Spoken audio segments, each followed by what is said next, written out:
Shalom, berjumpa kembali dengan Renungan Suara Gembala hari ini. Mari kita siapkan hati kita untuk merenungkan firman Tuhan. Bapa, terima kasih untuk segala kebaikan-Mu. Engkau mengasihi kami, memperhatikan hidup kami. Dan kami akan merenungkan firman Tuhan. Berkatilah kami supaya kami memiliki ketaatan untuk melakukannya dengan segenap hati kami di dalam hidup kami. Terima kasih Tuhan Yesus, haleluya, amin. Tema firman Tuhan yang kita renungkan hari ini adalah hamba Allah dari kitab 1 Samuel pasal yang ke-12 ayat 23 sampai ayat yang ke-25. Demikian firman Tuhan. Mengenai aku, jauhlah daripadaku untuk berdosa kepada Tuhan dengan berhenti mendoakan kamu. Aku akan mengajarkan kepadamu jalan yang baik dan lurus. Hanya takutlah akan Tuhan dan setialah beribadah kepadanya dengan segenap hatimu. Sebab ketahuilah betapa besarnya hal-hal yang dilakukannya di antara kamu. Tetapi jika kamu terus berbuat jahat, maka kamu akan dilenyapkan, baik kamu maupun rajamu itu. Kita memiliki tanggung jawab untuk menyampaikan kebenaran firman Tuhan kepada orang lain. Karena kita sebagai alatnya dan juga sebagai hambanya harus terus memberitakan kebenaran firman Tuhan. Jadi yang pertama, mari kita mendoakan umat Tuhan, orang-orang percaya, supaya mereka setia dan teguh di dalam iman. Kita juga harus berdoa untuk gereja Tuhan dan pelayanannya. Karena gereja Tuhan ini membutuhkan dukungan doa, dukungan dana, dukungan umat Tuhan yang setia untuk mengikuti ibadah dan loyal kepada gereja, setia kepada Tuhan. Itu perlu kita doakan supaya anak-anak Tuhan setia.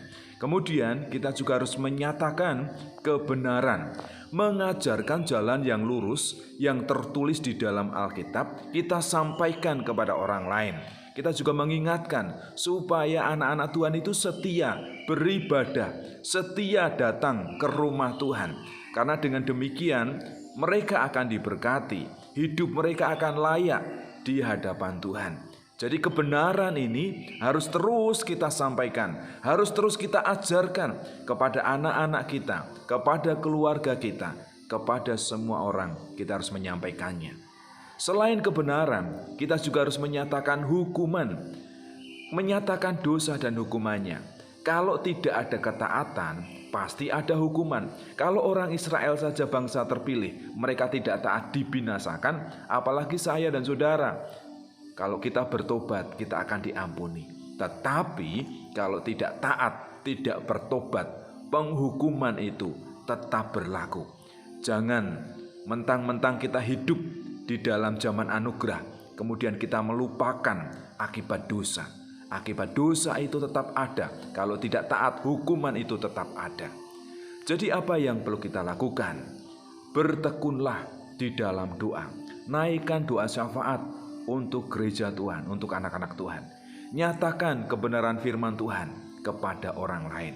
Selain itu, kita juga harus mengungkapkan konsekuensi hukuman akibat tidak taat. Jadi kalau tidak taat, hukuman pasti diberikan kepada semua orang. Mari kita dorong orang-orang percaya untuk taat, untuk setia beribadah, untuk memiliki rasa takut kepada Tuhan, supaya mereka terhindar dari tuntutan hukuman dosa. Itu adalah tanggung jawab kita.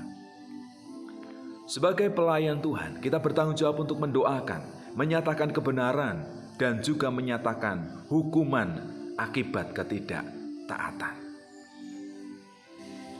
Bapa, sebagai hamba-hambamu, kami bertanggung jawab untuk mendoakan, menaikkan doa syafaat untuk orang-orang percaya, supaya mereka setia teguh di dalam iman.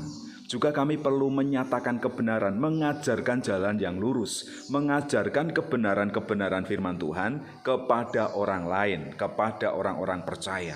Pakailah kami Tuhan. Selain itu, kami perlu mengingatkan kepada setiap orang percaya, kalau kami tidak taat, hukuman itu pasti tersedia. Kalau orang Israel saja yang tidak taat, mereka dibinasakan karena mereka terus berbuat jahat, mereka dibinasakan. Apalagi kami tidak boleh seenaknya sendiri ketika kami merasa hidup dalam zaman anugerah, bahwa kasih setia Tuhan, pengampunan Tuhan itu luar biasa. Kami tidak boleh hidup di dalam dosa, kami harus bertobat, meninggalkan dosa, dan kembali kepada Tuhan. Karena kalau kami tidak bertobat, kami juga akan turut dihukum. Terima kasih untuk pengajaran firman Tuhan.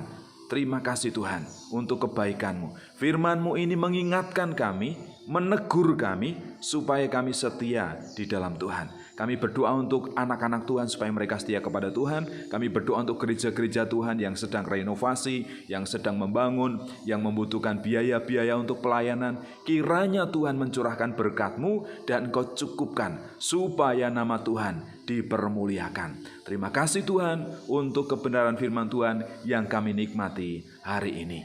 Dalam nama Tuhan kami Yesus Kristus, haleluya, amin.